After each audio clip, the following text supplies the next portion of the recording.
Thank you so much for coming here to Carnegie on what I think is an incredibly well-timed conversation we're planning to have here about not only the dramatic events in Russia this week following its election, but a particularly well-timed and insightful report from the Pew Research Center on the political context in which these events are unfolding.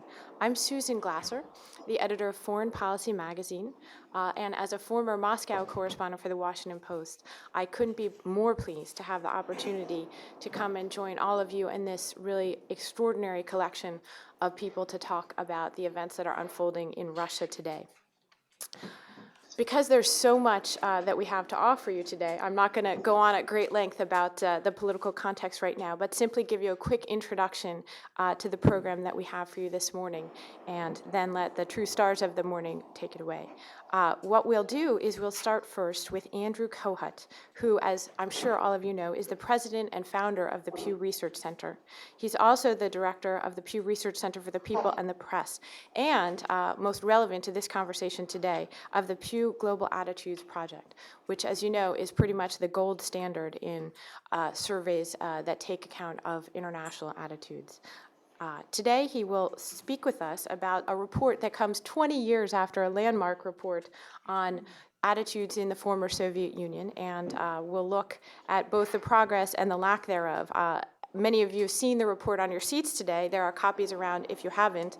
I think the title, in a way, says it all. Confidence in democracy and capitalism wanes in the former Soviet Union. So first, we'll hear from Andrew. Then we are very privileged and honored to hear from former Secretary Madeleine Albright.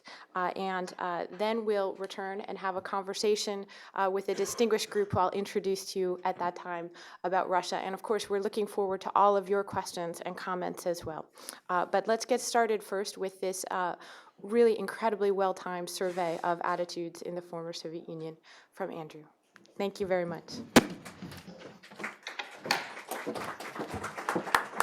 Thank you, Susan, and thank you for joining us. This is the second series of surveys that the Pew Global Attitudes Project has taken to mark the collapse of communism. 2 years ago, we did polls across the Soviet republics and Eastern Europe timed to the 20th anniversary of the fall of the Berlin Wall.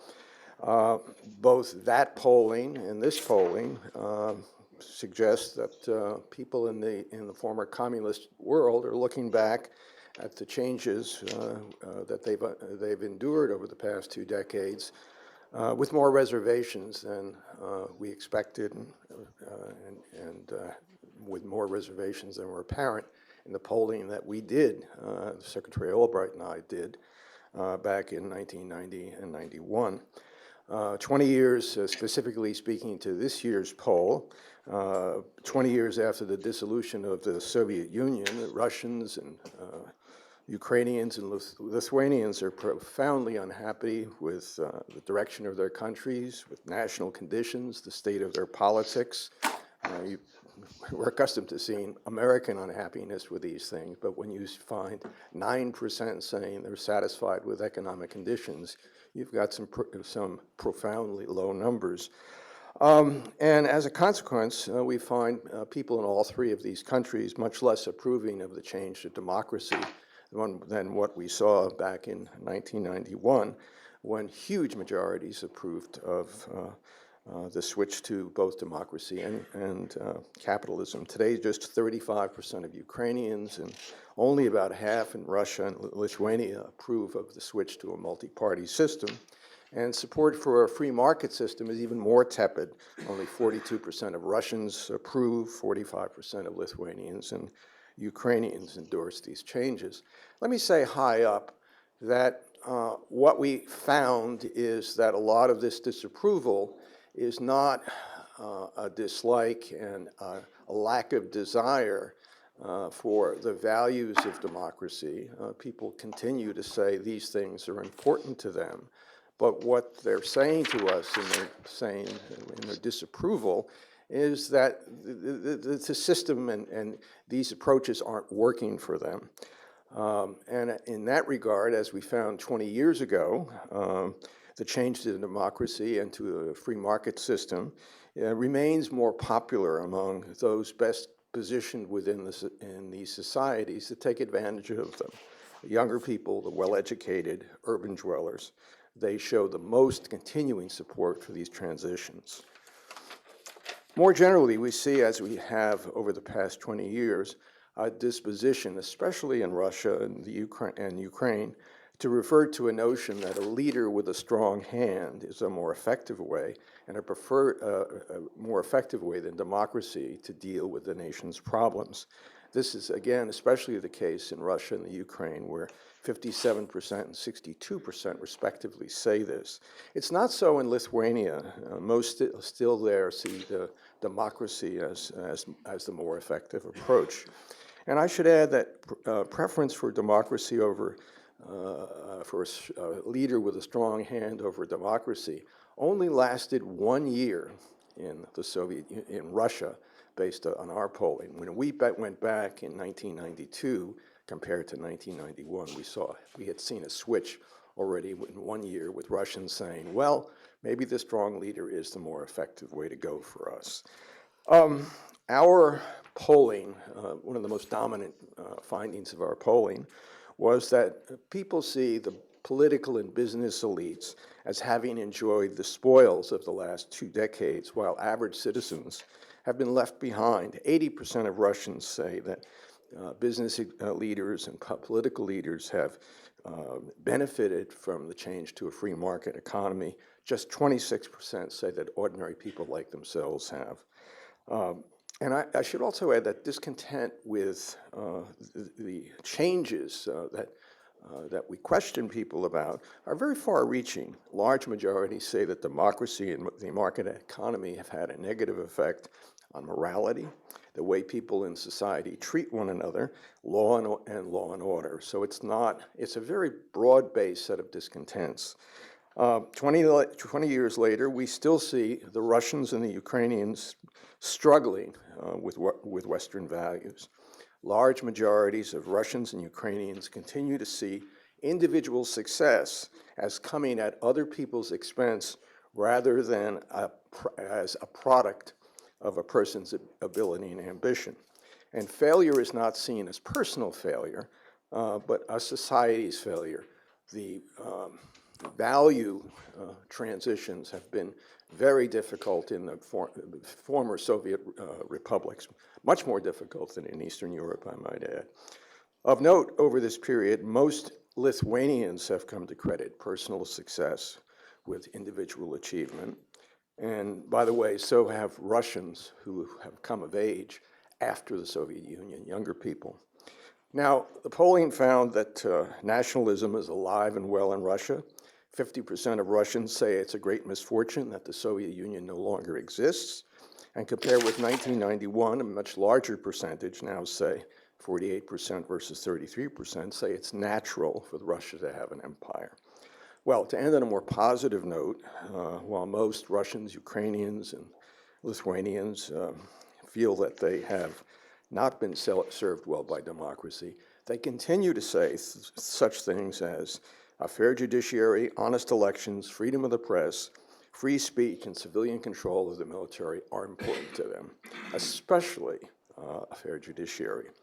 While they say that, when we ask them, well, does that match your experience, most very large percentages say no. So there's a lot of disillusionment with there's not a rejection of these values as much as there is a disillusionment with the fact that they've delivered for them.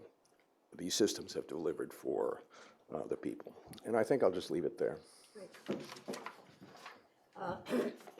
Well, thank you very much, Andy. And I have to say, personally, it was a great pleasure to work with Andy 20 years ago when we did the survey, and now to have an opportunity to redo a lot of the issues. And what I find interesting is how many of the things that have come up in the new survey were actually already evident 20 years ago. We did ask people whether they wanted democracy in a free market, and they said yes. But then when you began to ask them about the elements of what it meant, you could figure out that they didn't know. So, for instance, on free market, this is a little harder to say these days by an American than it was then, is you ask them, do you believe in banks? And they would say no. Do you believe in mortgages? They would say no.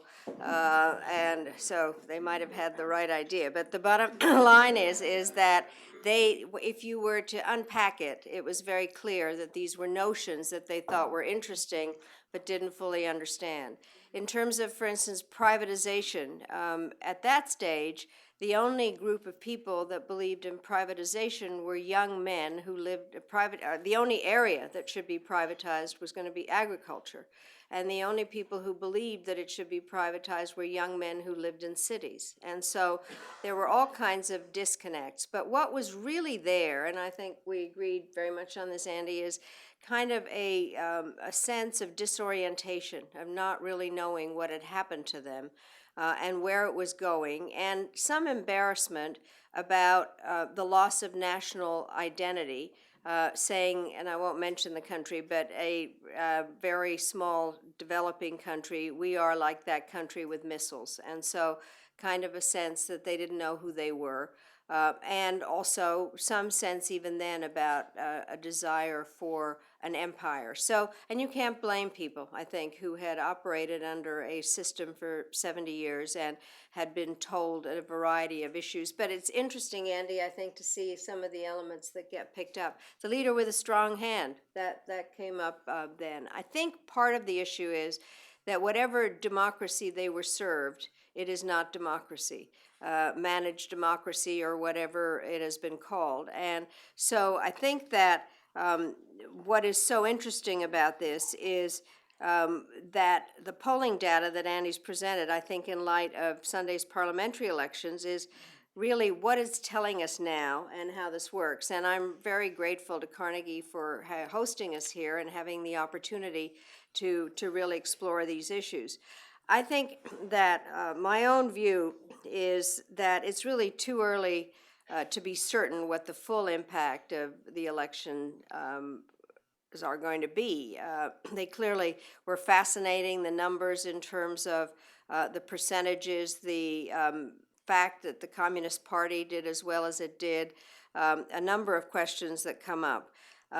What is very clear is that Putin is not immune to the crisis of confidence that is going on actually in a number of countries. I don't think as somebody who has studied international affairs for my entire life, I don't think I've ever seen such a period where there's so many questions about leadership generally. And while Putin may have thought that he had a special kind of a permit for making decisions on behalf of his people, I think it's evident that he didn't and doesn't. I think that in some ways, by his just making an announcement about that he was going to take over the presidency or run for the presidency, as some have noted, it took away even the veneer of choice that the people thought that they might have. And I think that is something that has to be noted. I think also what could be there is that people in some ways have a renewed faith in democratic processes if they see that they can make a difference where these elections, the numbers don't add up at all. I mean, a lot of the people that lived in the Soviet Union got used to this kind of thing, but all of a sudden, I think partially because many of them, the system has been permeated by information. A lot of people travel, and that they know that rigged elections are rigged elections, and the numbers just don't add up. I think that there's nothing more discouraging to citizens than the conviction that voting makes absolutely no difference. And so I think that this kind of a message is something that the Russians are going to keep looking at. And Putin, I believe, is going to have to in some way take these signs into consideration. The question is what he's going to offer. And then I think we are going to be talking about comparisons with the Arab Spring. I think for me, I have believed all along that the Arab Spring was covered in a way that made it seem like a spectator sport with a limited amount of time. I'm not really good at sports analogies, but it's not even a basketball game with overtime. It is a long story and a marathon in the Arab Spring, and I think the same thing in many ways. Whatever we're seeing now in Russia is not something that is just an overnight event. And so I think that the lesson for me is patience is vital. Democracy is a process, not an event. And the question is what people's definition of democracy really is.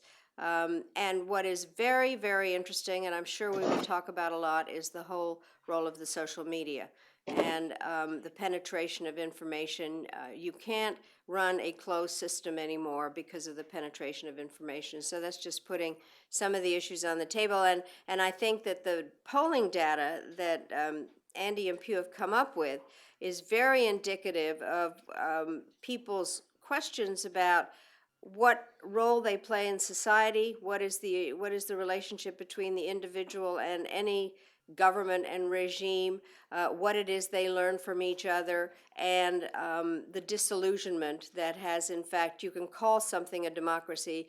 If it isn't, it isn't.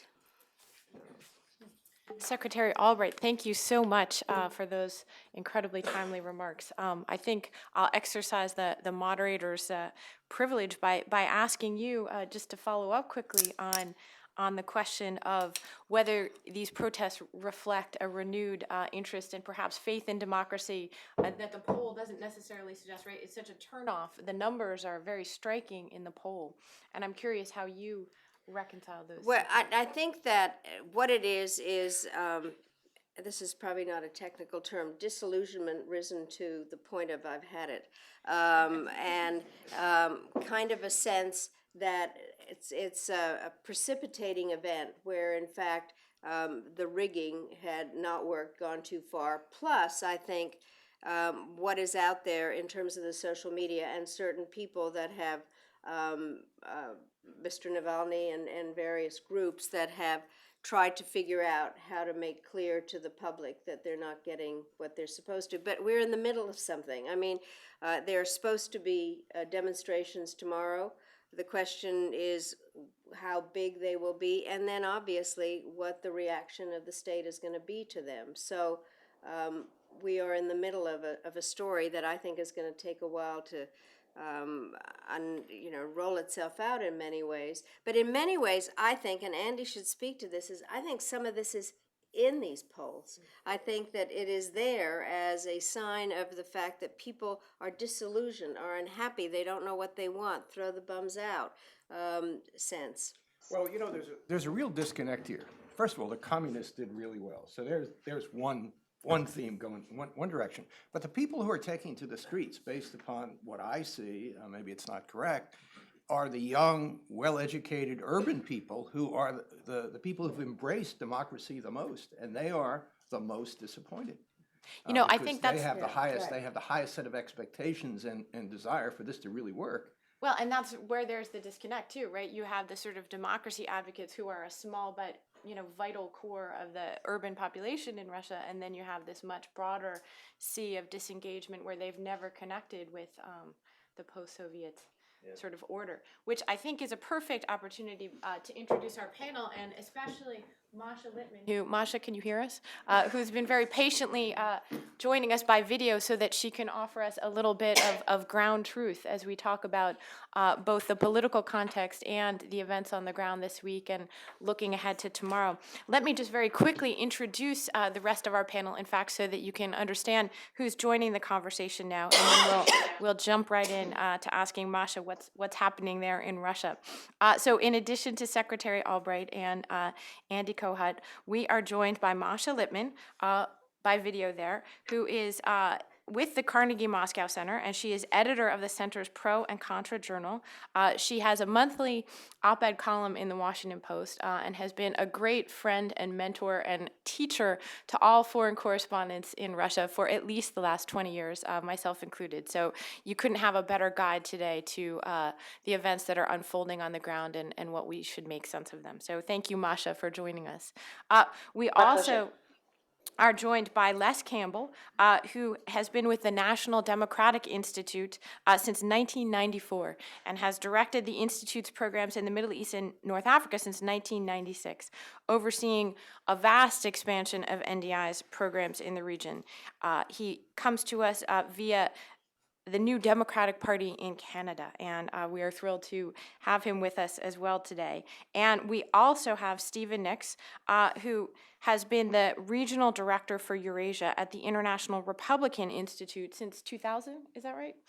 And both groups, of course, as you know, are extremely active in Russia and the former Soviet Union and bring a wealth of context and understanding to today's conversation. So I was actually thinking, well, how do you start this and how do you marry sort of the political context of 2 decades worth of experience with democracy to a fairly dramatic running news story? And I kept thinking back to Carnegie's 10th anniversary event in Moscow, actually, which was a few years ago. And Grigory Yavlinsky was at that dinner in Moscow. And there was a learned panel discussion, as of course all occasions must be marked with panel discussions. And he was asked, well, tell us, Grigory, what you think of the future of democracy in Russia. And he thought for a second. And this was a fairly depressing crowd, I must say. We were deep enough into Putin to realize that, things perhaps were not going out originally as planned. And Yavlinsky was silent for a few moments, and then he looked up. He said, all I can think to offer you is an old Soviet joke about an ambulance driver who picks up a guy and starts driving him to the morgue. The patient in the back realizes this, and he sits up and he says, hey, what's going on here? Why are you taking me to the morgue? I'm not dead. And the ambulance driver turns to the back and he says, well, listen, buddy, we're not there yet. So that's my effort to connect up the two sides of our conversation today. Having exercised the moderator's privilege, Masha, maybe you can sort of give us your take on what we're expecting to unfold at the protests tomorrow, and what to make of these demonstrations this week. Thank you very much. Actually, I think what is going on is pretty impressive and amazing, and nobody expected this only a week ago. So let me say just a few words. First, about the mood in Russia. So there's nothing new about the mood of resentment of the government, and it's fairly broad. It does not apply only to those urban dwellers, the well-educated, modernized Russians. Actually, if you look at the polls of recent time, you find over 70% of the people who say that abuse of police authority is routine, not just individual breaches. About the same number of people who say Russian civil servants do not live by the law. So there's nothing new about the mood of resentment. What is new is how this mood suddenly was translated into action. And resentment translated into defiance. Of course, this time the actual movement is reduced to urban dwellers most of all, to the so-called online constituency, but it is in itself amazing. And I think what happened here was the mood that already existed, but that left especially these constituencies apolitical. It's not that they didn't know what they thought about the government, they knew, but they preferred not to even think about it. Most of them would turn their backs on the government and pursue with their own lives, which, by the way, are not all that bad for urban youths these days in Moscow and St. Petersburg. And then what happened? Actually, two things. One, the way Putin and Medvedev traded places, which was seen by Russians quite broadly as really evidence of full and deep contempt of the people. Medvedev said, we decided this several years ago, this way making it clear that, it's them who decide who the Russian leadership should be and how it should be elected, selected, chosen, whatever. And another factor was Putin's comeback, which is, even though anticipated, came as a shock to many. And a reaction such as, oh no, not for 12 more years, I can't believe it, was actually fairly common. And sensing this mood, I think the government opted for, or rather administrators of various levels, opted for really shameless falsifications. It remains to be seen whether the actual scope of falsifications was higher than 4 years ago, but it was certainly more shameless. Administrators didn't even try to hide hide their unlawful tricks and manipulations and fraud. And this actually pushed the constituencies that we are talking about, the online constituencies, toward activism. Suddenly, there was this mood of defiance. Let us show them. Let us do just anything so United Russia will not have a high showing. And anything went. Actually, electoral behavior differed from I'll come to the poll and I'll tear my ballot right there. I'll come to the polling station and I will write something insulting and funny on the ballot so that it would be invalidated. Or I will vote for just any party which has a chance to make it beyond the 7% hurdle so that my vote will not be lost and United Russia will have a lower showing. And we know that these tactics worked. Moreover, the activism of volunteer observers was amazing. So many people volunteered to do monitoring the elections, and many just simply recorded and reported what they saw as violations at their polling stations. So the web was filled with this information. And at the very last moment, also, the Golos, the organization that has monitored the election nationwide, was under assault, and the most popular websites in the country were under a concerted cyber attack. Those same websites that tried to post the information about the violations, and this further gave a further boost to this effort to defy, to do something to defy. And we saw the result. And it was clear days before the election that whatever result would be announced, that the reaction would be, no, we don't believe you. You falsified. And this is what drove people out into the streets. Monday, the day after the election, on December 4, then Tuesday, and then tomorrow, which is the most interesting thing of all. The Russian Facebook last night had already over 30,000 people who said they would come to this rally. What is even more interesting is that I spoke to one of the organizers who had been speaking early in the day to the Moscow authorities, to a deputy mayor, and to the police chief. And he said they were very cooperative. They really seemed concerned that everything is the way it should be, appropriate, that there is no excessive use of force, that the event is well organized, and the person I spoke to would be the person who would least buy into, sugar language of the authorities. He is shrewd, and he said he's positive. They're really concerned that everything looks good and everything, that order be sustained there and not at the cost of the use of force, which is really, really amazing. Given how people were roughed up when they were in mere 1,000 only a few days ago. And now they are facing the prospect of having 30,000, something that we didn't have in Moscow for over the past 20 years, that's for sure. So, Masha, in a way, do you think this is sort of the system acting to protect itself, right?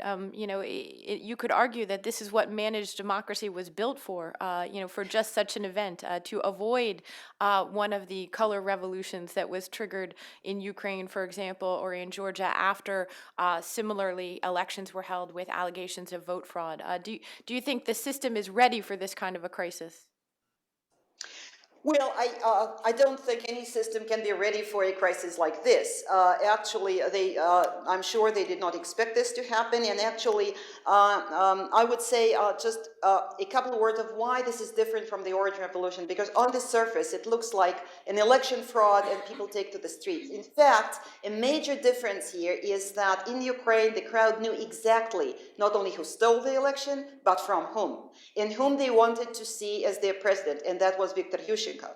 And Viktor Yanukovych, in the mind of this huge crowd, was the one who stole the elections, and they wanted this to bar this from happening. Here, they know who stole the election, but they don't have a force, a figure, or a party that they think should benefit. Already 3 parties benefited who in the least express the interests of these urban youths. It is communist, it is Zhirinovsky's party, it is a party called A Just Russia, Spravedlivaya Россия. People voted for this constituency, voted for all 3 not because they wanted to support them or because they wanted them to have a bigger impact on policies, but because they wanted to defy United Russia. And now all these three parties have benefited, but they are in no way linked to the, well, let's call them online constituency that is taking to the streets. This is a very peculiar situation, and the cause of this movement is very vague. What is it that these people want is not clear. They don't have an organization, they don't have a single leader that would unify all of them, and their cause is vague. Call this actually a product of managed democracy, of Putin's rule. Putin's system, Putin's leadership had taken very effective care of cleansing the political field of any relevant, genuine political forces that could be a challenge to the government. It cleansed the field from any figures that could be challenged to Putin. They actually co-opted non-government organizations or created masterminded their own, so that today these organizations cannot do what they should do. Because they are easily split between those who are more loyal, less loyal, and they are not effective. This thorough deinstitutionalization of the system is now in part working for Putin and helping him. This is why this paradoxical situation has emerged in Russia. We have people in the street, we had an election, and it's not quite clear what they even should want. Right, so that's in a way, right, it is that the system is produce this effect. Quickly, I want to ask you, and then I want to go to each of our panelists with the same question. Another thing that we've seen that perhaps has echoes in earlier aspects of President Putin's rule is his response to the crisis and his immediate turn to criticizing shadowy, unseen forces in the West. He came out the other day and he was very critical of Secretary Clinton for her words of concern about the freedom and fairness of the balloting. What do you make of President Putin's sort of anti-Western rhetoric? Is that going to play? And then I'll ask each of our panelists as well how they think the West factors into the response to Russia's crisis. Well, this is like a knee-jerk reaction. People take to the streets and they should be stooges of the West. They should be financed, paid for to be in the streets. We had exactly the same reaction after the Orange Revolution in Ukraine, and the same kind of rhetoric was actually targeting non-government organizations in Russia back several years ago when that happened. So there's actually nothing, unfortunately, nothing unexpected about this kind of reaction. But Putin is facing a problem here. Putin is certainly weakened by what happened. Putin is already and will try to distance himself from United Russia, the party whose showing was inferior to what it was 4 years ago. But Putin's own ratings have gone down, which is also interesting. And if we look at the polls at how people respond to the question, would you vote for Putin or anybody but, the numbers have gone down for Putin quite impressively, quite significantly over the past year. He needs now to reconsolidate his power and break this negative trend. And at the same time, the presidential election is only 3 months ahead. He needs to win in the first round. I think this is a must for him. However, I'm sure the drive to monitor the election will be strong after what people have achieved. The drive to make sure that they don't cheat once again will also be strong. And it's interesting what he's able to do to actually reconsolidate and reemerge once again as a strong leader. He's used to or spoiled by the monopoly, the political monopoly, and the monopoly on decision-making that he's achieved and enjoyed. But it seems that life will no longer be as easy for him. Thank you, Masha. Secretary Albright, I'd like to turn to you and sort of what you make of President Putin, or once in future President Putin's rhetoric this week.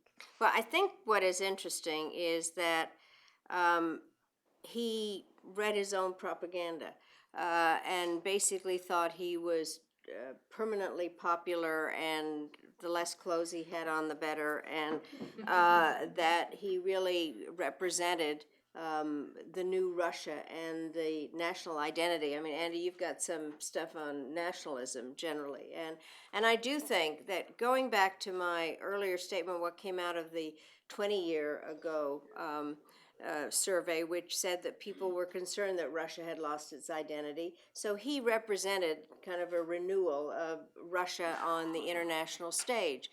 What's very interesting is I was I had been the chairman of the group of experts group for a new strategic concept on NATO, and when we went to Russia to talk to them about it, they blamed everything on NATO. And so I think that the combination now of blaming the West and Secretary Clinton specifically is part of kind of a this is not our fault. Whereas if you look at the material, and maybe Andy should speak to this more, is that a lot of these were homegrown problems. They had not delivered. Governments have to deliver. And the question is, that he had not seen what the problems, the domestic problems that were out there. One of the things that happened 20 years ago was that when oil prices were up, the Russians made no real reforms, and that has come back to bite them a number of times. And so I think the problems are domestic. He is going to make a big point of trying to make them seem foreign. So, Les and Steve, I want to bring you into the conversation now too. Both of your groups obviously do a lot of work on the ground in Russia. First of all, how does this climate affect your ability to do work, and were you able to participate in the election monitoring efforts? Well, first of all, thank you for convening this group today, and thank you for inviting me to be part of it. Going back to Andrew's introduction, I think that the data that has been compiled here is fascinating, very useful. I think particularly to compare the three countries, Russia, Ukraine, and Lithuania, one of the countries being a NATO and EU member, is fascinating. And I commend it to the audience today to read the data that's been compiled here to show attitudes. We have done historically a lot of polling in the Russian Federation. We've not done any recently, but there are a couple things I think worth pointing out that we've done.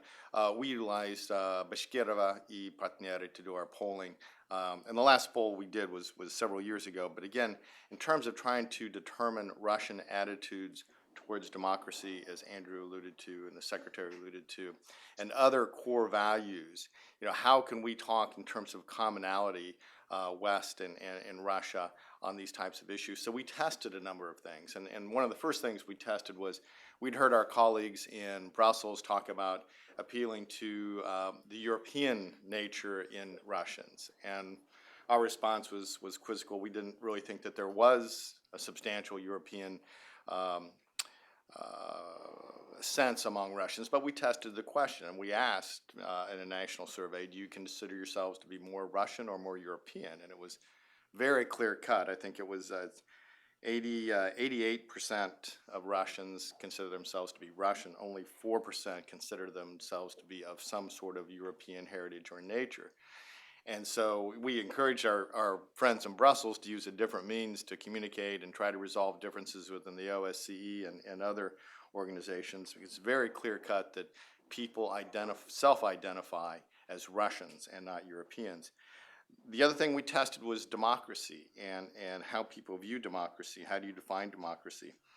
And it's fascinating. First of all, we asked the question, what do you consider to be the best system of government?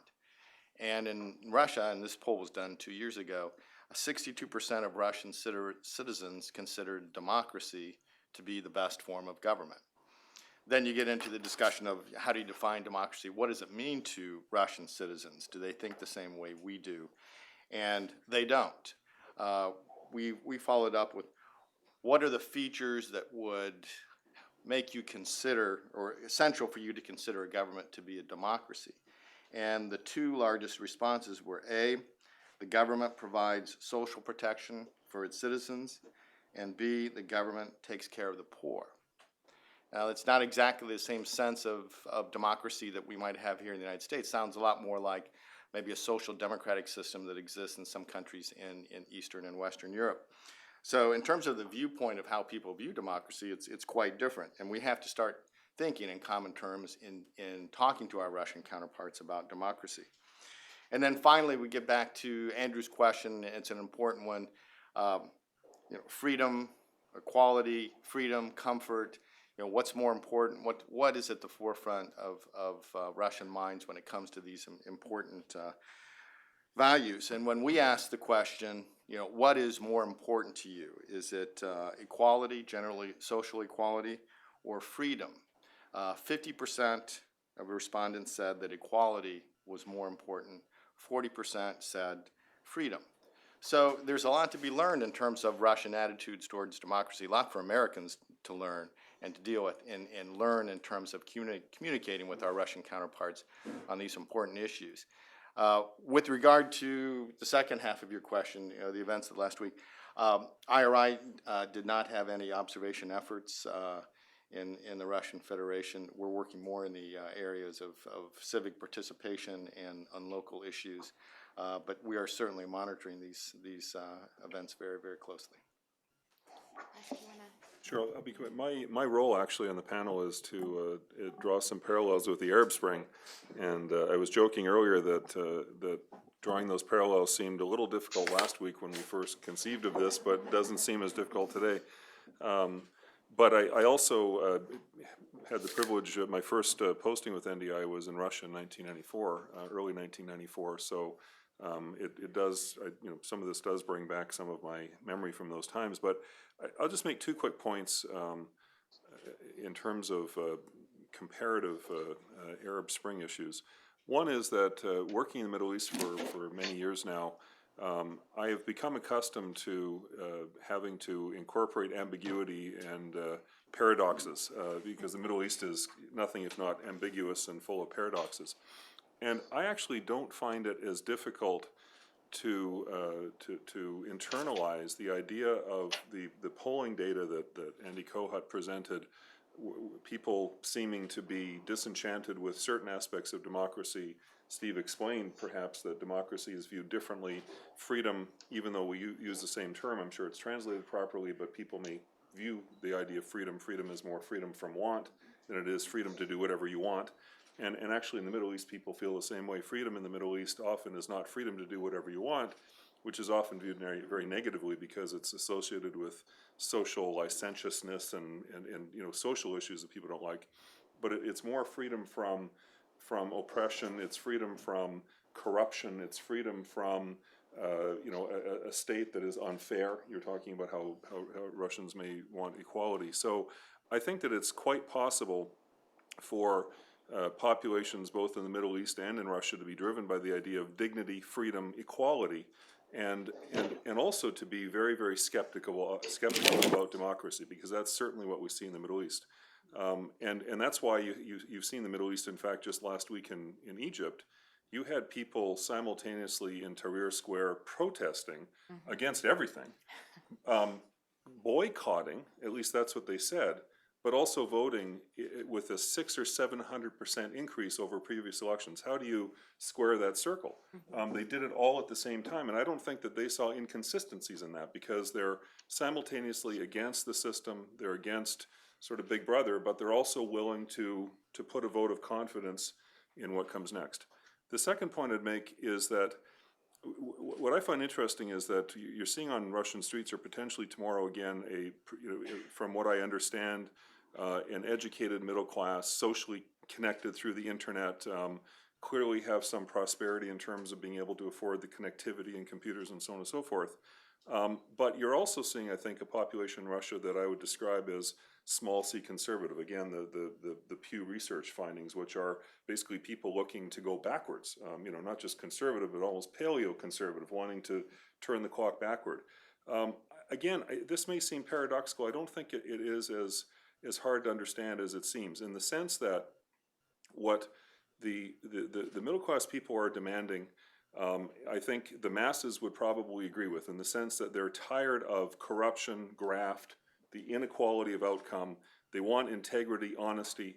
The stolen elections are emblematic of that arrogance and graft and corruption that they hate. It doesn't have to be, again, about democracy as we define it.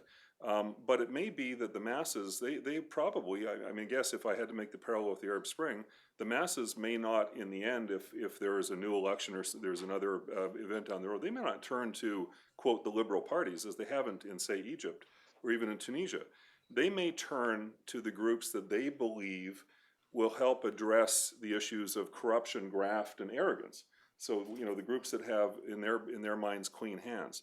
So I'll end there because I think I could probably go on longer about the parallels, but I think my contribution would be that what we're seeing in the Arab Spring is that these seemingly contradictory impulses and the seeming gulf between the middle class protesters and then the masses who turn to the Muslim Brotherhood in the Middle East and perhaps maybe still trust United Russia to some extent in Russia, these can be understood in a way by virtue of the fact that, first of all, they can live with the paradoxes and ambiguity more than we can, but secondly, that freedom from voracious corruption and arrogance may be the kind of freedom they're looking for, as opposed to our sort of economic freedom, which is freedom to sort of pursue whatever your heart's content is, which is maybe not as important. Thanks. Well, no, thank you. I think it's incredibly important to have that perspective, and it's a perfect way to go back to Andy. I think we have lots of questions for you about sort of what the data tells us. First of all, in terms of, do you see some comparisons between the attitudes in the Middle East that you're registering now and those very first surveys after the breakup of the Soviet Union? And then I also want to get back to this question that Secretary Albright had, which is, give us a little bit about the context of Russian nationalism and how that plays potentially into their political attitudes. Okay, first on the Arab Spring comparison, the similarities are the hopes and expectations of the people.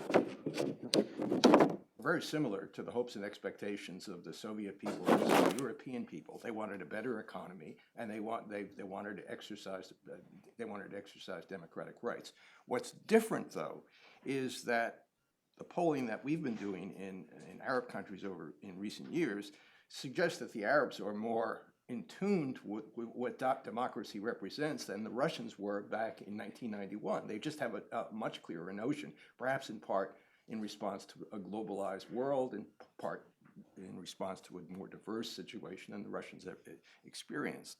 The other thing that I think is really important to bring into the Russian discussion is what's different now compared to 4 years ago. Now, 4 years ago, we saw the same levels of discontent with democracy, but what's clearly different is the percentage of people who say the economy is good has fallen by 30 points. So a lot of this pressure for change, which people feel is thwarted, has to do with economic discontent. The other thing, excuse me, before I mention the issue of nationalism, is that America is not a good whipping boy. We've seen in Russia, for the first time in recent years, a majority of Russians saying they have a favorable view of the United States. So we're not the whipping boy that we once were, and whether questions whether Putin's strategy of saying that we're behind this is really going to be very effective. As to the nationalism, large sections of Russians continue to have a very nationalistic point of view, and to a certain extent, I think you'd agree that Putin has tapped into that. So, Secretary Albright, it is the economy, stupid, right? Yep. Even in a semi-authoritarian system, I think that's one of the takeaways from Andy's point. I do think we've had lots of discussions. One of the things that goes on in academic as well as political circles is what comes first, economic development or political development. The bottom line is they clearly go together. I have always said that people want to vote and eat. And so I think there's this issue about, specifically, whether it's in the Arab world, where there really was a call for better economic conditions and dignity, and in Russia, where there had been this promise that everything was going to get better. I think it's very, so whether it's managed democracy or democracy, our real democracy, ultimately part of the duty of a developed and developing country is, in fact, to provide economic distribution so that you don't have, there's clearly something going on in the economy, but what happened both, let's say, in Egypt and in Russia is that the richest people take away the goods and move out. And so it does not leave enough for everybody else. I have had interesting work also with Hernando de Soto, who has looked at the Arab Spring in many different ways in terms of the fact that the informal economy was never delivering properly, and that people want to be able to know what they're going to get. There certainly was an informal economy also in Russia. So yeah, I think a lot of it is economic. Well, I think back to the beginning of the financial crisis in 2008, and Vladimir Putin, came out very early on with a sort of triumphalist, this is not going to affect Russia, and actually it shows that the American system isn't holding up so well. And yet I want to go back to Masha and ask how much you're able to see this kind of economic strain to it. We've talked a lot about the political context of post-Soviet Russia, but Andy's poll has some really interesting data that actually even less accepted than sort of what we would consider to be American-style democracy is the free market economy in Russia and Ukraine. How do you see those factors playing out? Is there a level of discontent with Putin that is economically driven, Masha? I think actually much less so economically. And again, if we look at the polls and at the number of people in the polls who answer the question about their economic situations. And one of the questions asked is, which group do you belong to? And the lowest group is don't even have enough means to buy basic food. Now, people in this category have gone down from 22 to 8% under Putin. So Putin delivers. He delivers economically, but what he does not deliver, and what I think drives this mood of discontent, of defiance now, is things such as the disparity of income, the injustice, the the blatant abuse of authority. I cited the numbers earlier. People who realize that their daily routine is about abuse of authority by people with money and by people with power, and of course by the police. This is what Putin has not just not delivered, but the situation is getting worse. I think this is, by the way, what is actually different between Russia and the Arab world, because there the bulk of people in Tahrir Square in Egypt were young people, many of them unemployed. We don't have this problem in Russia. Outside of North Caucasus, actually, unemployment is not a problem. And those who are in the square, who will be in the square tomorrow, I think hardly anyone among them are unemployed, or unemployed to the extent that it is really a problem.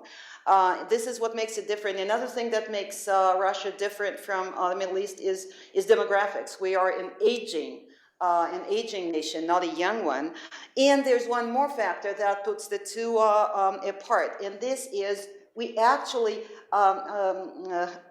it may be fair to compare what is happening in the Middle East to what was happening in Russia in '91, but not with what is happening today, because there is a lot of disillusionment in mass action, in mass protest. We had an upheaval 20 years ago which toppled the regime. And what happened afterwards was very vividly illustrated by the numbers that Andrew cited.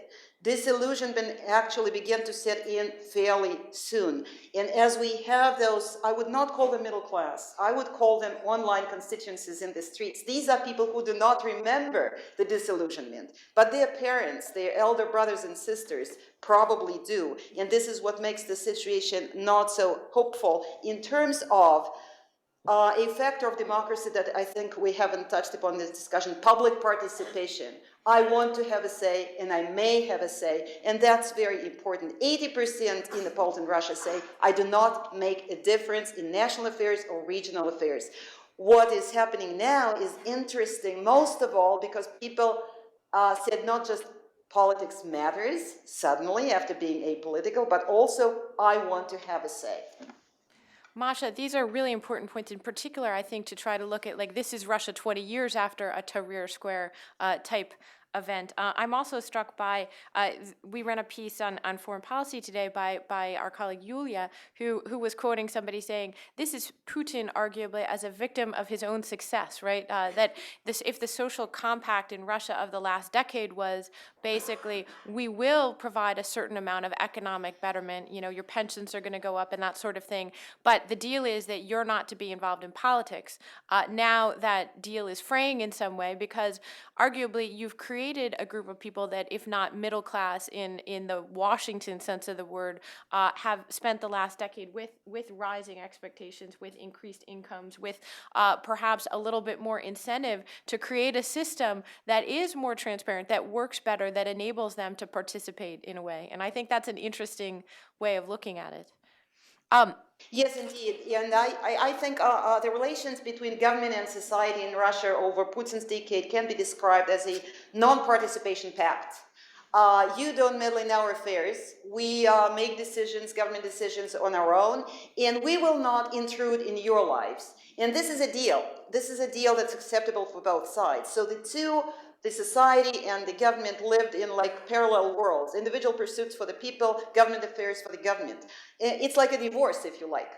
And what makes an election so special in the system, and the system worked, people said, okay, you don't want us to meddle in your affairs? Fine, as long as we can have reasonably satisfying individual pursuits. But an election is by definition a situation in which you cannot have a divorce. You have to come back together in the same apartment, maybe in the same bed. And now you realize how you actually strongly dislike each other. And you will not respond to the government encouragement, pledge allegiance to us. I think the situation of bringing the nation back together and with the government saying, well, we didn't want you to meddle in our affairs, but now vote for us. This is something that actually the hypocrisy of it, the government would have been happy if this particular constituency would have stayed home. They have their core constituency, the less advanced, more provincial, less educated, less entrepreneurial. But of these guys, they expected, okay, this is an election, stay home. Well, and that's right. Suddenly there was this urge to come and take part and show them. Right. This is the constituency that was supposed to be off on their cut-rate vacations to Turkey or buying a new car, something like that, I think, rather than participating in the streets. We're now going to turn to our very patient audience and give you a chance to weigh in and ask our great panel here some questions. I'm going to ask you each to identify yourselves and also to please make it a question. Thank you very much. We have some, do we have microphones here? Okay, great. Right here on the aisle, I guess. Rich Koslerich, George Mason University. Two questions. You talked about Putin's use of the United States as sort of an excuse for what happened. Is there a potential, say, for Putin to find another foreign policy opportunity to raise his popularity, say, resuming a war against Georgia?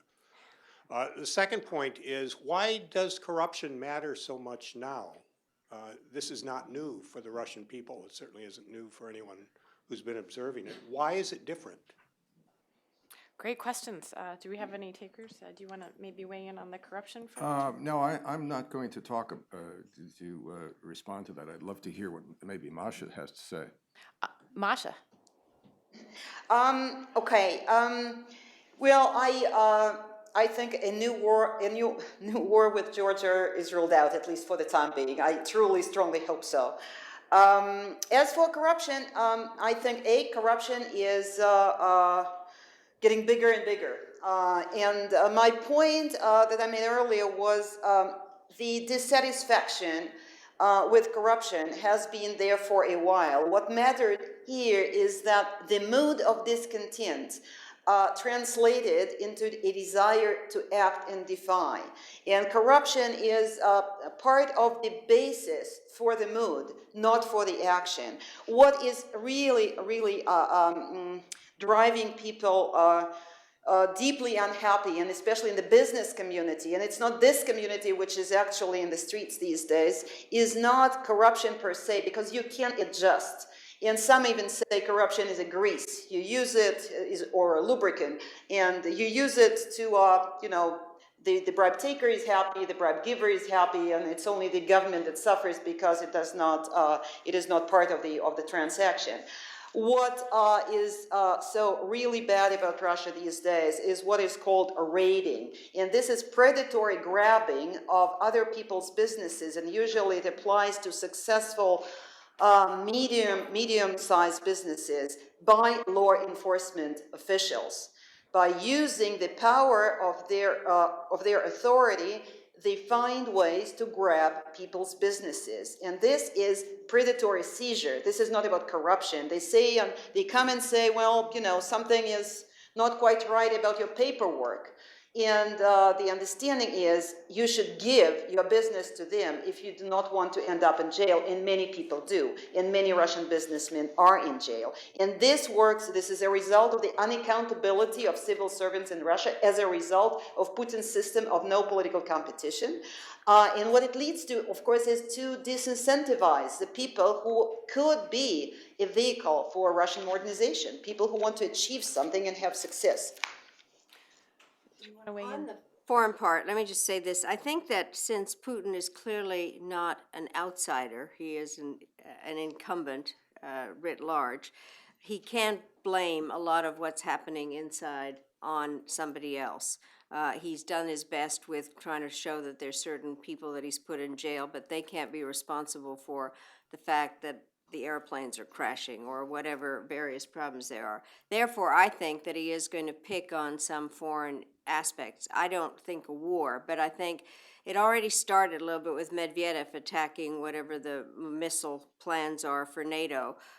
Also, for instance, I think we have to look at what the cooperation is going to be on Syria and Iran.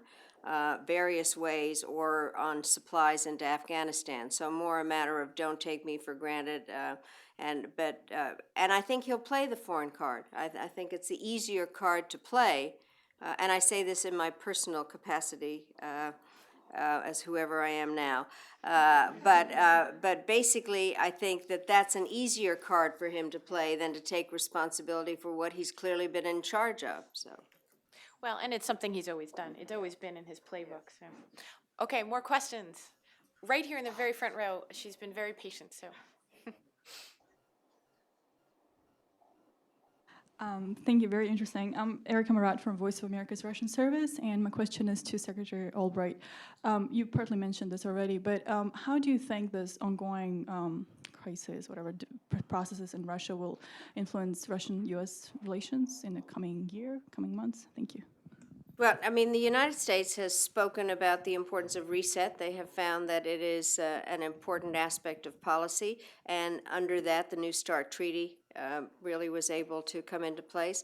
I think we'll have to see the extent. I think the American, at least from what I know, want to continue in terms of having a functioning, good relationship with the Russians. And we have an awful lot of things that we need and want to do together.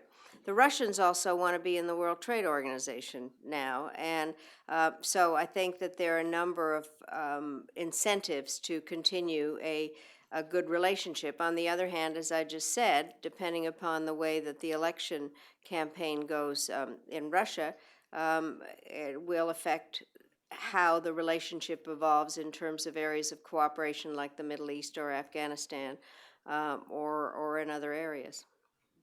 thank you. Right here.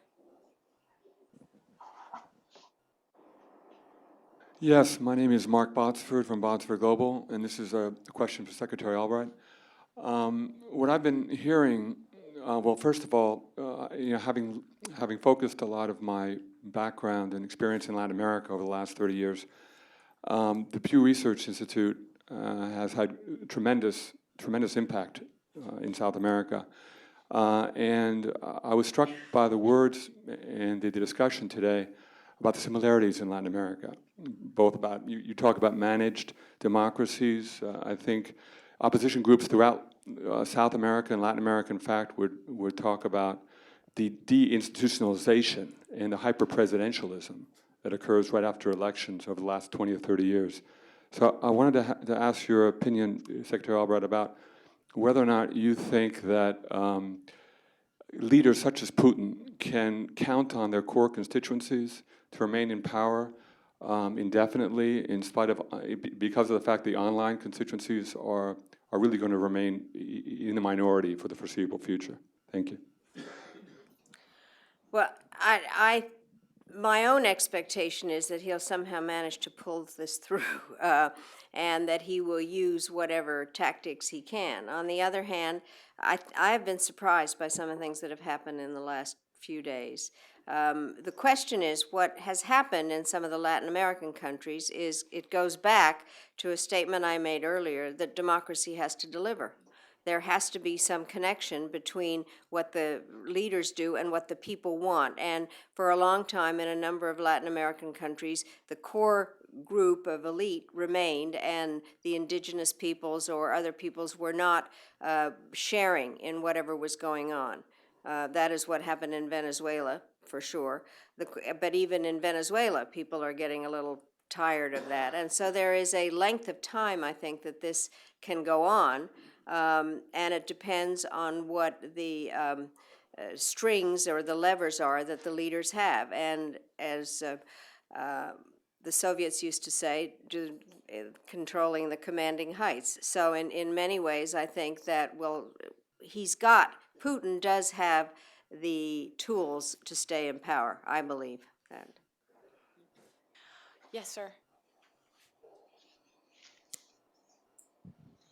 Thank you. My name is Misha Belkindas. I'm an independent consultant now.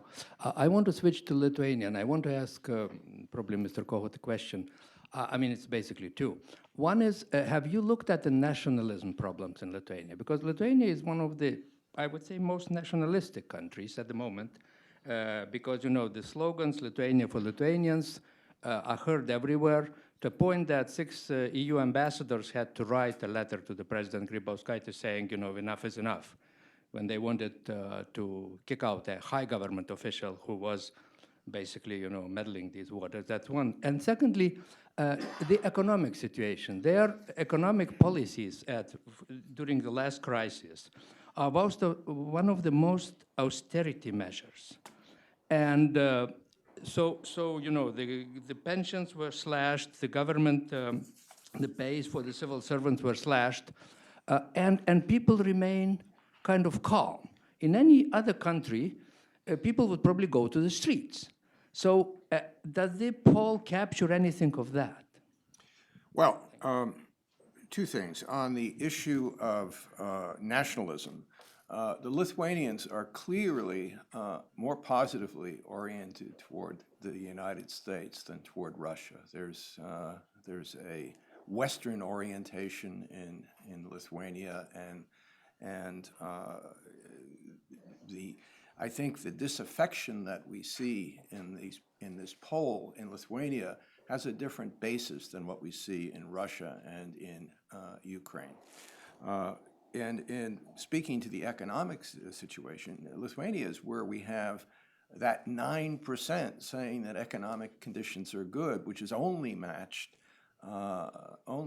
by the people in Ukraine. So I agree with the tenor of your question, but it also gives me another chance to, or it gives me a chance to make a point that I think is important relative to Russia and the Ukraine. These folks have an especially difficult time in adapting to Russia compared to other former Soviet people and people from communist countries. 2 years ago, when we did our polling, we had the same mixed views of democracy in Russia and certainly even more so in the Ukraine. But 75 and 80% approval ratings in Poland, in Slovakia, and in the Czech Republic.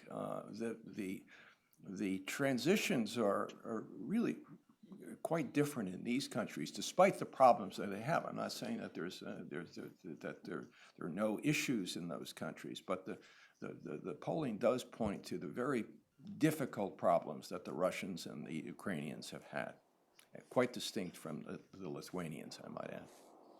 Secretary Albright. I just wanted to add 2 sentences to my last answer. I do think that Putin has the tools. The question is what actually is going to surprise us and happen. I mean, because the elections were a surprise, the demonstrations in the streets are a surprise, the availability of social media are a surprise. So I think it's going to be a story to watch, and it depends on how he plays it and how he uses the tools, but what clearly something is happening from the ground up, so it makes it a little bit less clear. Okay, do we, right here in the front? Time for a couple more. Hello, I'm Edwin Paxson. Question for Secretary Albright. If we take as a premise that we would like to promote some of the good outcomes that we seek in Russia and the former Soviet Union, what might we, the West, speaking about the business and political establishments, do differently to engage these countries and to promote some of these outcomes? Well, answering generally in terms of I have believed in engagement, and I have also, maybe it's because of my new life, believe in the role of the private sector and the importance of public-private partnerships and trying to figure out how to have contacts with a variety of other elements within any society. And the belief that it isn't just the government, but that there are a variety of other contacts that can work.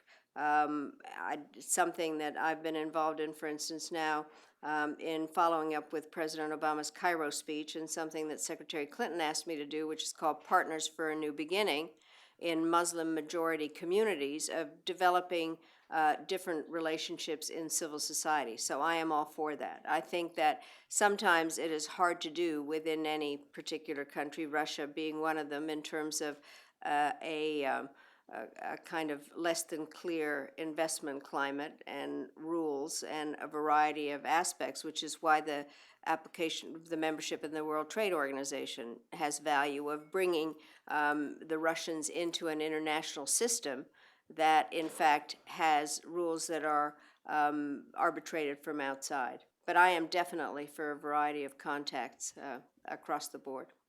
Thanks so much. Now we're going to have time for one more question, and then I'll go back to each of our panels for a very quick closing word. So thank you. Who's going to get the last question? Any takers? All right, we're all questioned out. Secretary Albright has been so gracious in answering all of our questions. Masha, we're going to go back to you then quickly for what to expect tomorrow, what you'd like to leave us with. Well, I think it's pretty amazing and interesting and exciting what is going on in Moscow. I do not think that we should expect breakthrough changes in the political system right now. What is missing in Russia today is political skills of coalition building, party building, doing politics, not Putin style, but in a more genuine democratic style. This is something that people should learn how to do, and this is something that people in all countries learn the hard way. And I think this is something that's in store for Russia. Masha, thanks so much for being with us today. Steve. Sure, let me close really by alluding to the importance of utilizing survey data in formulating policies and responses. Survey data is important for political campaigns and other efforts, but it's also important, as we said earlier, for understanding and reaching common understanding, not just with our Russian colleagues, but Ukraine and Lithuania. And so we hope to continue to do national survey research in the Russian Federation. And again, I think that the body of work that Andrew has developed over the last 20 years, but most recently with this comparative polling he's done between the three countries, is well worth additional analysis and discussion. So thank you. Thanks, Steve. Thanks. Well, I'll just quickly react actually to something that Masha said earlier. I think and believe me, I'm not here to stretch the analogies with the Arab world and the Arab Spring. I really don't want to do that, and it's not appropriate in this case. However, Masha was mentioning that the Arab Spring protests, the uprisings were very different. In fact, the uprisings in the Arab world, in terms of the demographics of the people in the squares that were there, that are there now in Tunisia, in Yemen, in Egypt, These were relatively prosperous young people. They were not protests about unemployment, wasn't really even mentioned ever, or even in Libya, never came up. These were people who could afford, maybe by virtue of living with their parents and so on, afford to be protesting. They were wired with phones, iPhones, computers, still are, the people who are still in the square. They're actually not supported by the unemployed or by street vendors or anyone like that. They try to drive them out of these squares. And they were brought there, the spark, I mean, there was many things preceding this, but the spark was the self-immolation of a street vendor who was not protesting so much his economic status in life, but protesting the abuse of state authority. So it really has been in the Arab world about the abuse of state authority, about arrogance, about the sense of, that the powerful can get away with anything. And in the Arab world, there was a strong loss of fear. People no longer feared the consequences of getting out in the street and protesting. So I think, without stretching the analogies, there's something amazingly similar to what's starting to go on in Russia in terms of what went on in Tunisia, Egypt, and so on. Thanks. Well, and I think, as Secretary Albright said, it's a process, not a moment, right? It's hard to imagine, but that was actually December 17th, a year ago. So a year ago next week, that these events began with that dramatic self-immolation in Tunisia. And think of it, we still consider it to be, pretty much early days when we're thinking about what's going to happen with the elections in Egypt.